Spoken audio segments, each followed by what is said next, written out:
بسم رب الرحمن الرحیم یا منتقم یحوی الحول الرب الى غیر و منتقم الرب منتقم وذو سخط رب المنتقم من مبغضیہ وحافظ غضبه على اعدائه الرب بطيع الغیب غضب وعظیم قدره ولکنه لا يبرئ بطته الرب في زوعت وفي العاصف طريق وسحاب غبار رجيلة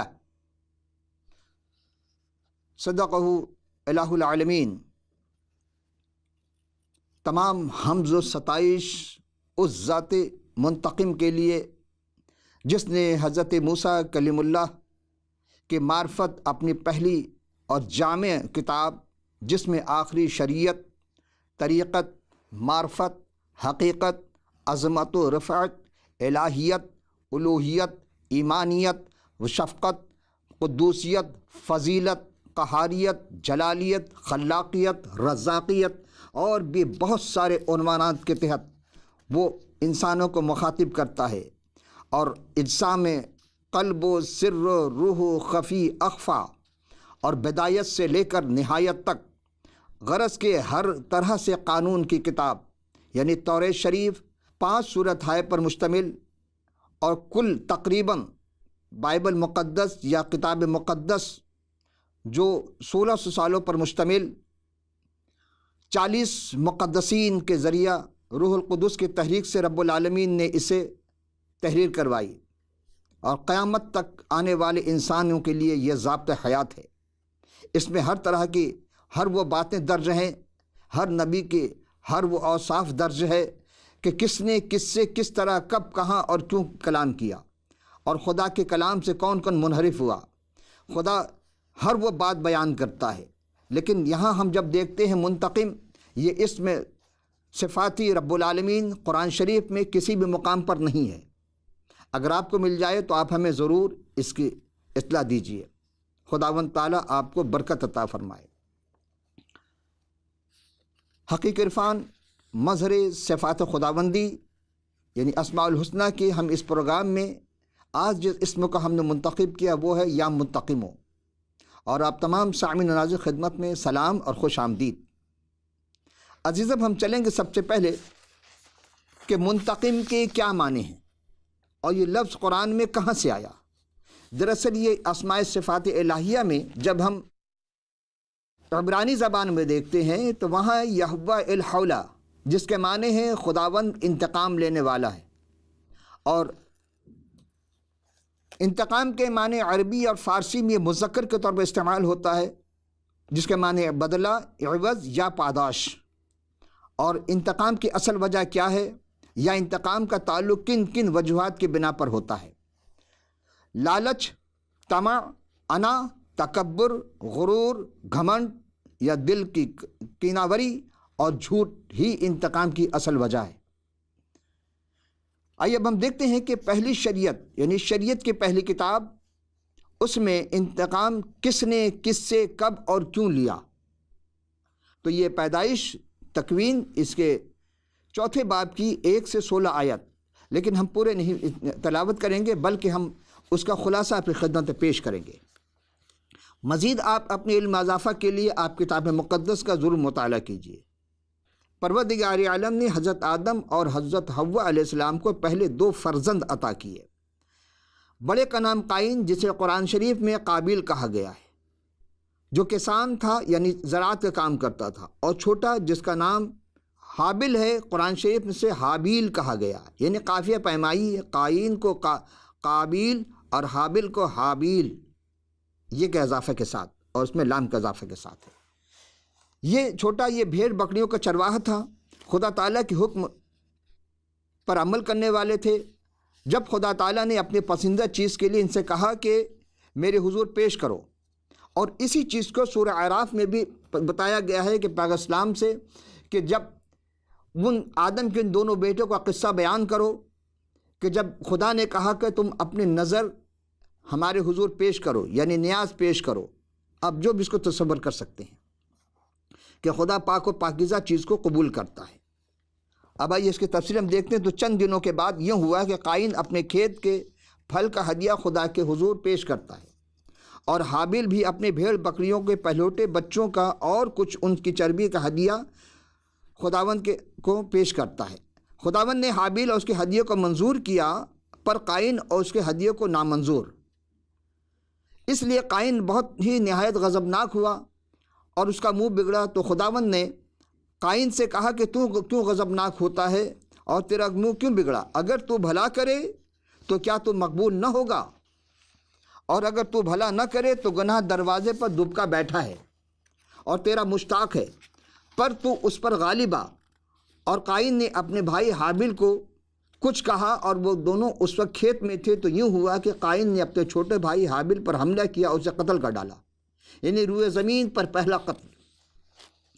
تب خداوند نے قائن سے کہا کہ تیرا بھائی کہاں ہے؟ قائن نے کہا مجھے نہیں معلوم، کیا میں اس کا محافظ ہوں؟ پھر خدا تعالیٰ نے کہا کہ تو نے یہ کیا کیا کہ تیرے بھائی کا خون زمین سے مجھ کو پکارتا ہے۔ اب تو زمین پر کی طرف سے لعنتی ہوا، جس نے اپنا منہ بسیرا کہ تیرے ہاتھ سے تیرے بھائی کا خون لے۔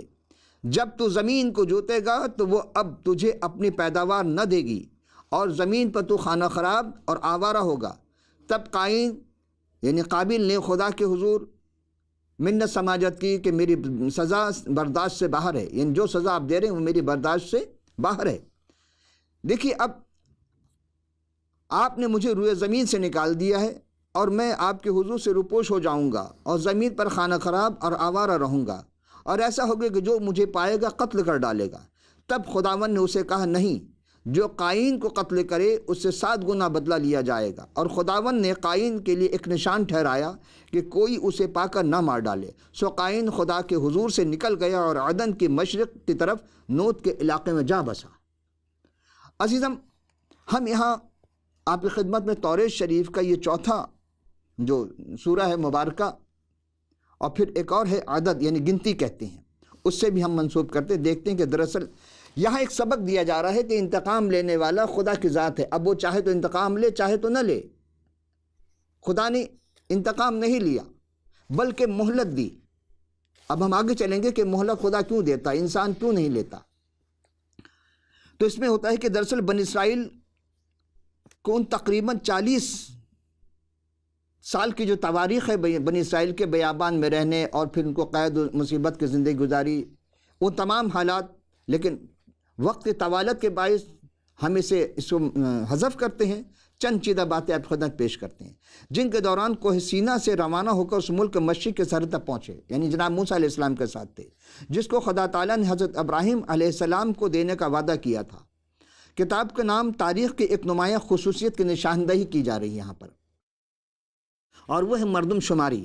بنی اسرائیل کے ملک میں مصر سے نکل کر آنے کے 2 برس کے اور دوسرے مہینے کی پہلی تاریخ کو کوہ سینا کے بیابان میں خداوند نے خیمہ اجتماع میں حضرت موسیٰ علیہ السلام سے فرمایا کہ تم ایک ایک مرد کا نام لے کر گنو، اور ان کے ناموں کی تعداد سے بنی اسرائیل کی ساری جماعت کی مردم شماری کا حساب ان کے قبیلوں اور آبائی خاندانوں کے مطابق کرو۔ دیکھیے، یہ بہت بڑی بات ہے۔ اس زمانے سے اور آج تک بنی اسرائیل کے پاس ان کی پوری تواریخ موجود ہے، ان کا نسب نامہ موجود ہے۔ 20 برس اور اس سے اوپر کی عمر کے جتنے اسرائیلی جنگ کرنے کے قابل ہوں، ان سبوں کے الگ الگ دلوں کو تم اور ہارون دونوں مل کر گن ڈالو، اور ہر قبیلے سے ایک ایک مرد آدمی جو اپنے آبائی خاندان کا سردار ہے تمہارے ساتھ ہو۔ تو روبن کے قبیلے سے اسور بن شدود 20 برس اور اس کے عمر کے جتنے بھی لوگ تھے جو عمر کے اس جنگ کرنے کے قابل تھے اس عمر میں، وہ 46,500 منتخب ہوئے۔ اور شمعون کے قبیلے کے سلموئیل بن سوری شدی کے 59,300، اور یہودا کے قبیلے کے نحسون بن عمیدب کے 74,600، اشکار کے قبیلے سے نتنیل بن زغر یہ 54,400، اور زبلون کے قبیلے سے الیاب بن حلون ان کے قبیلے سے 57,400۔ یوسف کی نسل افرائیم کے قبیلے سے الیسمع بن عمودیت اس کے 40,500، اور منسی کے قبیلے کی جملیل بن فدحسور اس کے قبیلے سے 3,200۔ بنیامین کے قبیلے سے عبدان بن جدعونی 35,500 دان کے قبیلے سے اخیزر بن عمشدی، اس کے 62,700 عاشر کے قبیلے سے فجعیل بن اکرام، ان کے 41,500 جد کے قبیلے سے الیاسب بن دعیل، ان کے 45,600 اور نفتالی کے قبیلے سے اخیر بن اعنان، ان کی 53,400۔ کل تقریباً ان تمام اشخاص نے 6,03,500 افراد پر مشتمل یہ 12 قبیلے کے لوگ منتخب کرتا ہے پروردگار عالم موسیٰ اور حضرت ہارون علیہ السلام کے ذریعہ۔ اور یہی اشخاص تھے جو اپنے آبائی قبیلوں کے رئیس اور بنی اسرائیل کے ہزاروں کے سردار کے جماعت میں بلائے گئے۔ تو حضرت موسیٰ علیہ السلام نے ان سبوں کے نام کے ساتھ جب ان کو منتخب کر دیا اور ان کو علاقہ دے دیا جاتا ہے، تو پھر ہوتا ہے کہ خدا تعالیٰ نے موسیٰ سے فرمایا کہ تو لاوی ایک اور قبیلہ ہوتا ہے جو اس قبیلے کو گننا، یعنی کہ اگر گننا بھی ہے تو ان کو ان بنی اسرائیل کے ان قبیلوں میں شمار نہ کرنا، چونکہ خدا ان کو ایک اور عہدہ دیا ہے۔ وہ ہیکل میں لاویوں کے جو قبیلے کے تھے ان کو شہادت کے مسکن اور ان کے ظروف اور اس کے سب لوازم کا متولی مقرر کرنا، اور وہی ان کے مسکن اور ظروف اٹھائیں گے، اس کے علاوہ کوئی نہیں، اور ان کی خدمت کریں گے۔ اگر کوئی اس ڈیرے کے ان کے ڈیرے کے آس پاس نظر آئے گا جب مسکن کے آگے یہ روانہ ہوں گے، اس وقت تو لاوی ہی سے وہی اتاریں گے اور وہی لگائیں گے، وہی اکھاڑیں گے۔ ان سارا کام لاویوں کا تھا وہاں پہ۔ اگر کوئی اجنبی شخص ان کے نزدیک جائے تو جان سے مارا جائے، کیونکہ وہ مقدس چیز تھی۔ اور بنی اسرائیل اپنے اپنے دل کے مطابق اپنی اپنی چھاؤنیوں اور اپنے اپنے جھنڈے کے پاس اپنے اپنے ڈیرے ڈالیں، لیکن لاویوں نے شہادت کے مسکن کے گرد گرد ڈیرے لگائے تاکہ بنی اسرائیل کی جماعت پر غضب نہ ہو، اور لاویوں کی ہی کی شہادت سے مسکن کی نگہبانی کریں، یعنی کہ چاروں طرف سے اگر دیکھا جائے تو ان کی بہت بڑی ذمہ داری دی گئی تھی۔ اب سوال ہی پیدا ہوتا ہے کہ خدا نے اتنی بڑی جماعت یا فوج تیار کی، اس کے بعد کیوں کیا خدا نے؟ اس لیے کہ جو بھی خدا کے حکم کی خلاف ورزی کرے گا یہاں سے اس کے حکم کی تعمیل کی جائے گی خلاف ورزی کرنے والوں کے ساتھ۔ پھر دیکھتے ہیں کہ انسان انتقام لیتا ہے، خدا بھی انتقام لیتا ہے۔ لیکن کیا ہوا موسیٰ کے زمانے میں؟ وہ جو فرعون ہر بار خدا سے موسیٰ کے وعدہ کرتا تھا، کیا وعدہ کرتا تھا؟ خدا یہ کہتا تھا کہ دیکھ یہ میری قوم ہے، یہ میرے بیٹے ہیں، تو اسے جانے دے اور یہ میری عبادت کریں گے۔ لیکن ہر مرتبہ وہ کوئی نہ کوئی ٹال مٹول کرتا تھا، اس پر کبھی پانی خون بن جاتا، کبھی میڈک کی بارش، کبھی موسیٰ سے کہا کہ تم یہ راکھ اٹھا کر کے اسے ہوا میں بکھیر دو، اس سے جوئیں پیدا ہو گئیں۔ یعنی مختلف قسم کے خدا نے ان کو عذاب میں مبتلا کیا، لیکن ہر مرتبہ عذاب کو ختم کرنے پر انتقامی کارروائی کو صرف خدا جو تھا وہ مہلت دے رہا تھا انہیں تاکہ توبہ کر لیں اور ان کو جانے دیں۔ لیکن ایک وقت ایسا آتا ہے کہ خدا کہتا ہے کہ دیکھ، موسیٰ سے کہا کہ ان سے جا کر کہو فرعون سے کہ بنی اسرائیل میرا پہلوٹا ہے، جس طرح تیرا پہلوٹا ہے، تو اب اگر تو نے جانے نہ دیا تو اس ملک کے ہر پہلوٹے کو میں مار ڈالوں گا۔ اور پھر موسیٰ اور ہارون سے کہا کہ تم اپنے قبیلے کے خاندان کے مطابق ایک برہ ذبح کرو اور اس کا خون اپنے اس دروازے پر لگاؤ، تاکہ میں جب آؤں گا انتقام لینے کے لیے تو جس کے دروازے پر وہ خون کا نشان ہوگا اس برے کا، ہم اسے اس گھر کو چھوڑ دیں گے، باقی سب کو تباہ و برباد کر دیں گے۔ اور خدا نے یہی کیا، انتقام لیا۔ پھر فرعون نے کہا، جب وہ ڈر گیا آخر میں، پھر اس نے کہا ٹھیک ہے آپ تم جا سکتے ہو یہاں سے اپنے تمام لاؤ لشکر کو لے کر کے۔ جب موسیٰ علیہ السلام بنی اسرائیل کو لے کر چلتے ہیں، وہاں بنی اسرائیل تھوڑی سی موسیٰ علیہ السلام سے حجت کرتی ہے، لیکن جب حکم خدا سے عصا مارا جاتا ہے، پانی کے دو ٹکڑے ہوتے ہیں۔ خدا نے اپنے یہاں اس چیز کو، قدرت کو ظاہر کیا کہ میں جب بچانا چاہوں تو سمندر میں راستے پیدا کر کے اپنوں کو بچا لیتا ہوں۔ خدا جب انتقام لینے پر آتا ہے تو لاؤ لشکر اس کے لیے کچھ بھی نہیں، اور جب معاف کرنے پر آتا ہے اس سے بڑا کوئی معاف کرنے والا نہیں۔ اب یہاں فرعون کو کیوں خدا نے انتقام کا نشانہ بنایا؟ اس لیے بار بار مہلت دیا اسے، لیکن وہ باز نہ آیا، اور خدا کے وہ جو بنی اسرائیل تھے جو خدا کے پہلوٹے کہلائے تھے، خدا نے ان کو بحر قلزم سے نکال دیا، دوسرے پار لے گیا۔ تو خدا ہے جو تمام کام خدا کر سکتا ہے، جو انسان نہیں کر سکتا وہ خدا کر سکتا ہے۔ یہی فرق ہے انسان میں خدا میں۔ اب آئیے ہم دیکھتے ہیں، سوال یہ ہے کہ انسان بھی انتقام لیتا ہے، خدا بھی انتقام لیتا ہے، دونوں کے انتقام لینے میں کیا فرق ہے؟ دیکھیں، انسان ہمیشہ جب بھی انتقام لیتا ہے لالچ، طمع، حسد، انا، تکبر، غرور، گھمنڈ، جھوٹ، یہ سارے بہانے اس کے پاس ہیں جس کی وجہ سے وہ انتقام لیتا ہے، اور بغیر سوچے سمجھے وہ جذبات کے راہ میں بہہ کر کے انجام سے بے خبر ہو کر انتقام لیتا ہے۔ اور یہی دائرہ انتقام کا بڑھتے بڑھتے، جذبہ انتقام بڑھتے بڑھتے خاندان اور پھر قبیلہ اور پھر ملک، اور ایک ملک سے دوسرے ملک کے خلاف بڑھتا چلا جاتا ہے۔ کہیں یہ مذہبی جنونی دستے کے نام پر جنون پرستی، یعنی کہ جنون پرستی ایک ہے، اس پہ قتل کر دی جاتی ہیں، کبھی انتقام سیاست کے نام پر، کبھی خود نمائی یا خود پرستی کے نام پر، کبھی عہدہ اسٹیٹس کے نام پر ہوتا ہے، تو کبھی غریب اور امیر کا، اور کبھی کالے اور گورے کا، کبھی حقیر جان کر کے دوسرے کو، کبھی حسن و جمال کا۔ کہیں انسان اور خدا کے انتقام میں فرق یہ ہے کہ خدا کبھی بھی انسانوں کی طرح انتقام نہیں لیتا، بلکہ اسے سبق دینے کے لیے الگ مقام پر تنہا رہنے کو بندوبست کرتا ہے۔ جس طرح رب العالمین نے ایک موقع دیا تھا قائن کو، یعنی قابیل کو، کہ قتل کر چکا اپنے بھائی کا، لیکن وہ اپنے آپ کو معافی کے لیے آراستہ کرے، توبہ کرے، استغفار کرے، اپنے گناہوں کی تلافی کرے، لیکن وہ نہ کیا۔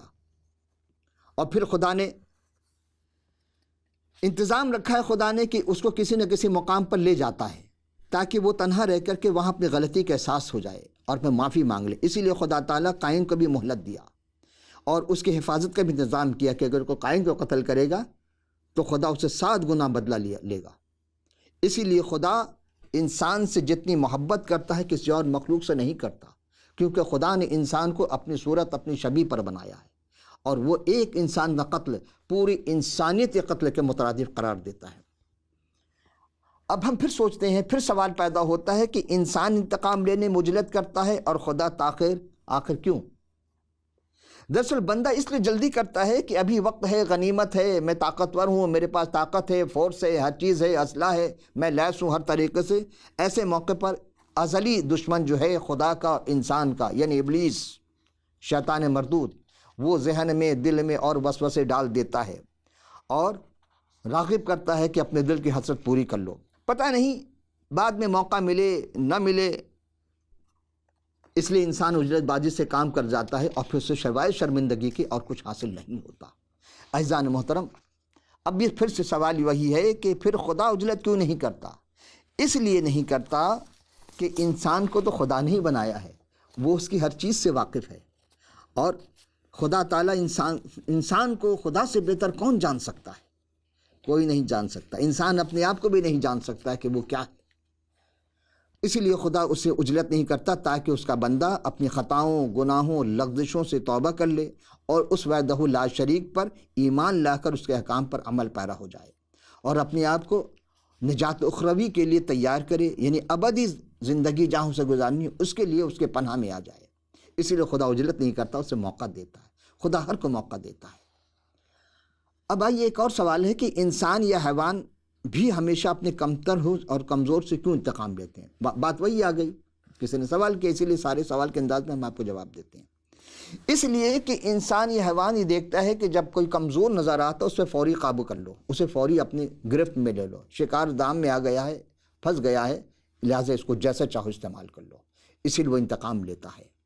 اور جبکہ اس سے طاقتور یا امیر یا بڑے عہدے والے، اس سے وہ خوفزدہ ہو جاتا ہے کہ کہیں مجھے نہ ختم کر دیں۔ اور اگر کوئی گروپ ایسا کرتا ہے تو وہ اس چیز میں مبتلا ہے کہ ابھی بھی اس کے اندر تکبر ہے، غرور ہے، گھمنڈ ہے، اور وہ خدا سے بڑھ گیا، اپنے آپ کو بنا لیا ہے۔ اس لیے کمزور اور کمتر پر سارا زور چلتا ہے۔ عزیزاں، پھر سوال ہوتا ہے کہ انتقام لینا اور بدلہ دینا کس کا کام ہے؟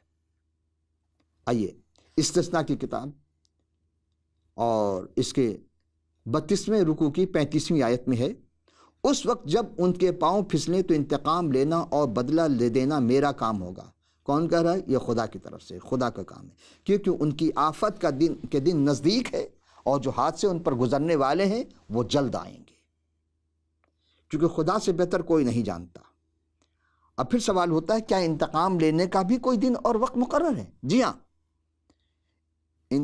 کیونکہ یہ خداوند کے انتقام کا دن ہے اور بدلہ لینے کا سال، یہ آنے والے وقت کی بات ہو رہی ہے۔ خدا ہر لمحہ موقع دیتا سب کو، کبھی زلزلہ لا کر کے وہ پوری قوم کو جگانا چاہتا ہے کہ دیکھو یہاں گناہ ہو رہے تھے، اور گناہ سے جب زمین ناپاک ہو جاتی ہے خدا کبھی سیلاب لا کر کے، کبھی زلزلے لا کر اس علاقوں کو تباہ و برباد کر دیتا ہے۔ آپ کو یاد ہوگا جناب نوح کا وہ واقعہ، قرآن میں بھی آپ پڑھ چکے ہیں کہ قرآن شریف میں واضح طور پر بھی ہے کہ ہاں کس طرح خدا نے اس نوح کو صرف بچایا۔ حضرت نوح علیہ السلام خدا کی نگاہ میں بہت ہی راستہ باز تھے، اور ان کے خاندان 3 بیٹا ان کا، سام جس کو سم کہتے ہیں، حام اور یافس، اور چوتھا کوئی بیٹا نہیں تھا۔ چونکہ ہمیں جو کتاب مقدس میں ہے جتنی تفصیل ہے کسی اور کے پاس اتنی تفصیل نہیں ہوگی، اسی لیے آپ سے کہتے ہیں کہ وہ 3 بیٹے تھے اور 3 ان کی بیویاں تھیں، اور ایک نوح علیہ السلام اور ایک ان کی زوجہ، کل 8 افراد اس کشتی میں سوار ہوئے تھے، اور پورے روئے زمین پر اتنا گناہ بڑھ گیا تھا تو خدا نے طوفان بارش لا کر کے چشمے پھٹائے اور تمام ہر طرح سے پانی برسا کر کے پورے ملک کو، پورے زمین کو بھر دیا تھا پانی سے۔ یہ اس کا انتقام لینے کا مختلف حربہ استعمال، وہ چاہے تو مچھر سے انتقام لے لے، اس کو انتقام لینے میں دیر نہیں ہوتی، لیکن وہ موقع دیتا ہے، بار بار موقع دیتا ہے کہ بندہ توبہ کر لے، اپنی خطاؤں گناہوں سے باز آ جائے۔ لیکن جب وہ نہیں آتا پھر خدا مجبوراً انتقام کے لیے، دوسروں کے لیے عبرت۔ اب آج کہتے ہیں کہ جی فرعون کی لاش جو ہے وہ عبرت کے رکھی گئی۔ آپ سچ بتائیں ایمانداری سے، بڑے بڑے لوگ تو جا کر دیکھتے ہیں نا اس کی لاش کو، ملک کے سفیر جاتے ہیں، وزراء جاتے ہیں، اور بھی جو صدر ہوتے ہیں ایک ملک کے دوسرے ملک، وہ جب جاتے ہیں فرعون کو لاش کو دیکھ کر، آپ ایمانداری سے بتائیں کتنوں نے سبق حاصل کیا؟ کچھ بھی نہیں۔ تو عبرت کہاں؟ وہ تو پیسے دے کر خرچ کر کے جا کے دیکھ رہے ہیں، عبرت تو حاصل نہیں کر سکے۔ اگر عبرت حاصل کیے ہوتے تو اپنے ملک کا خزانہ دوسرے ملک کیوں لے جاتے؟ اپنے عوام کو بھوکا کیوں مارتے؟ اس کا مطلب ہے کہ انتقام کی کارروائی ذہن میں آج بھی جاری ہے۔ وہ ابلیس ان کو اتنا کیپچر کر لیتا ہے، اتنا قابو میں کر لیتا ہے کہ وہ اس کے آگے خدا کے حکم ان کے لیے بے بس ہو جاتی ہیں۔ اب آئیے آخری گفتگو کہ ہم یہاں پر دیکھتے ہیں، کیا اب بھی لالچ اور حسد کی وجہ سے بتا کے انتقام لیتا؟ اچانک حملہ کرتے؟ جی نہیں، حسد ہی کے بیس پر ہوتے ہیں، اچانک ہی حملہ کیا جاتا ہے اور اس کو قابو کر لیا جاتا ہے۔ یا کسی نے بتا کر کبھی حملہ کیا کہ میں تم سے انتقام لے رہا ہوں؟ نہیں، بلکہ حملہ کی اصل وجہ جو ہے وہ حسد ہے، بغض ہے، کینہ ہے، وہ دل کی تمام بیماریاں ہیں، اور یہی انسان کو تباہ و برباد کر دیتی ہے۔ آئیے ہم دیکھتے ہیں رومیوں اس کے 12ویں رکوع کی 19 اور 20 آیت۔ اب ہم یہاں سے ہم سیکھتے ہیں، دیکھتے ہیں کہ ہاں کہ رب العالمین کا پہلا قانون کیا تھا، اور پھر جناب مسیح جب اس دنیا میں آئے انہوں نے کیا قانون پیش کیا۔ اور تجھ کو ذرا ترس نہ آئے، جان کا بدلہ جان، آنکھ کے بدلے آنکھ، دانت کا بدلہ دانت، اور ہاتھ کے بدلہ ہاتھ، اور پیر کے بدلہ پیر۔ یہی قانون ہم دیکھتے ہیں قرآن میں بھی، اسلام نے بھی اسی کو جاری رکھا ہے۔ لیکن جب جناب مسیح اس دنیا میں تشریف لائے، وہ جو انسانی لباس میں آئے، وہ جو اپنے عرش بری چھوڑ کر کے فرش نشیں ہوئے، وہ جو تمام صعوبتیں برداشت کیں اس فرش پر آ کر کے کہ ہم انسانوں کو کیسے بچائیں، تو انہوں نے انسانی لباس پہنا۔ کامل انسان، مسیح پر کوئی الزام نہیں لگا سکتا ہے، چونکہ قرآن نے بھی آواز دی۔ سورہ مریم 19ویں رکوع کی 19ویں پارہ ہے، 19واں سورہ ہے، اس کی 19ویں آیت میں ہے کہ اور ہم تجھے پاک و پاکیزہ بیٹا عطا کریں گے۔ جبریل کہہ رہے ہیں جناب مریم سے کہ تجھے پاک و پاکیزہ بیٹا عطا کریں گے، تو ایسا بیٹا کسی اور کو نہیں ملا۔ جناب مسیح جب اس دنیا میں آئے اور انہوں نے جب تبلیغ کا کام شروع کیا، تو یہ نہیں کہا کہ یہ خدا یہ فرما رہا ہے یا اللہ تعالیٰ نے یہ فرمایا، یہ رب العالمین، نہیں، انہوں نے کہا کہ میں یہ کہہ رہا ہوں، اور اپنے آپ کو انہوں نے منوایا، وہ کام کر کے دکھایا جو خدا کرتا ہے۔ گویا کہ خدا کا کام اور مسیح کا کام ایک جیسا۔ اب پھر بات ہو رہی انتقام کی، تو جناب مسیح نے کیا فرمایا؟ اگر کوئی تمہارے ایک گل پہ تھپڑ مارے تو تم دوسرا بھی پیش کر دو۔ کیا ہے کوئی ایسا؟ تم اپنے دشمن کو ستانے والے کے لیے دعا کرو، دشمن کے لیے دعا کرو۔ اب آئیے دیکھتے ہیں رومیوں 12ویں رکوع کی 19 اور 20ویں آیت۔ اے عزیزو، اپنا انتقام نہ لو بلکہ غضب کو دو، کیونکہ یہ لکھا ہے کہ خداوند فرماتا ہے انتقام لینا میرا کام ہے، یعنی خدا کا کام انتقام لینا، بدلہ میں ہی دوں گا۔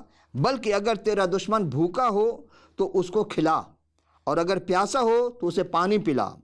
ایسا کرنے سے تو اس کے سر پر آگ کے انگارے کا ڈھیر لگا۔ بدی سے مغلوب نہ بلکہ نیکی کے ذریعے سے بدی پر غالب آ۔ عزیزم، میرے گناہ زیادہ ہیں یا تیرے رحمت؟ خدا سے دعا کر کے مانگے کہ پروردگار میری گناہ زیادہ ہے تیرے رحمت، میرے کریم بتا دے حساب کر کے مجھے۔ جناب مسیح نے اپنے آپ کو گناہ گار انسان کی خاطر صلیبی موت لینا قبول کیا۔ ابلیس چاہتا تھا کہ ان کو صلیب پہ موت نہ دی جائے، لیکن آپ نے صلیبی موت کو قبول کیا۔ دیکھیں، ہر کوئی آیا ہے خدا کے خلاف انتقام لیا، لیکن جناب مسیح نے ایسا نہیں کیا۔ انہوں نے اپنے آپ کو پیش کر دیا، گو کہ وہ ازل سے ہیں، لیکن اپنے آپ کو اس مقام پر نہیں رکھا جس مقام پر خدا ہے، بلکہ خالی کر دیا اپنے آپ کو۔ اور پھر غیروں نے، اپنوں نے ان کو قبول نہ کیا، اور اپنوں کی خاطر موت کو قبول کرنا پڑا، بلکہ وہ خدا کا مشن تھا جو انہوں نے پورا کیا۔ اور اس مشن میں یہاں تک کہ انہوں نے ان کو اتنی کوڑے لگائے، اتنے زد و کوب کیا کہ جسم کا خون بہت کم رہ گیا تھا۔ اور پھر آخر میں جب میخیں لگائی گئی ان کے ہاتھوں پر اور ان کے پیروں پر اور صلیب پہ لٹکا دیا گیا، تو اس وقت بھی آپ دعائیں دے رہے ہیں کہ اے باپ، یہ نہیں جانتے کیا کر رہے ہیں، تو انہیں معاف کر۔ انتقام نہیں لیا، لیکن انتقام لینے کب آئیں گے؟ اب ایک موقع ہے تمام انسانوں کے پاس جو زندہ ہیں اور آنے والے، کہ اب جب مسیح دوبارہ اس دنیا میں تشریف لائیں گے تو وہ عدالت کریں گے، وہ انتقام کا دن ہوگا ان کا۔ پھر کوئی بھی بخشا نہیں جائے گا، کسی کی توبہ قبول نہیں ہوگی۔ تو اس سے پہلے کہ وہ آئیں تو اپنے آپ کو بجائے کہ ان کا انتقام میں آتش بھڑک اٹھے، ہمیں چاہیے کہ ہم توبہ کریں اور کلام مقدس سے اپنے آپ کو سدھاریں۔ خداوند آپ کو خوب برکت دے۔ آپ کے ذہن میں کوئی بھی سوال ہو آپ ہمیں ضرور کیجیے گا۔ ہم اسکائپ ہو یا ٹیلی فون ہو، ای میل کرنا چاہیں، آپ ویب سائٹ کے ذریعہ بھی جو بھی آپ کے ذہن سوال آئے آپ ضرور کریں۔ آئندہ پھر کسی نشست میں دوبارہ حاضر ہوں گے، اس وقت کی اجازت۔ خدا حافظ ناصر۔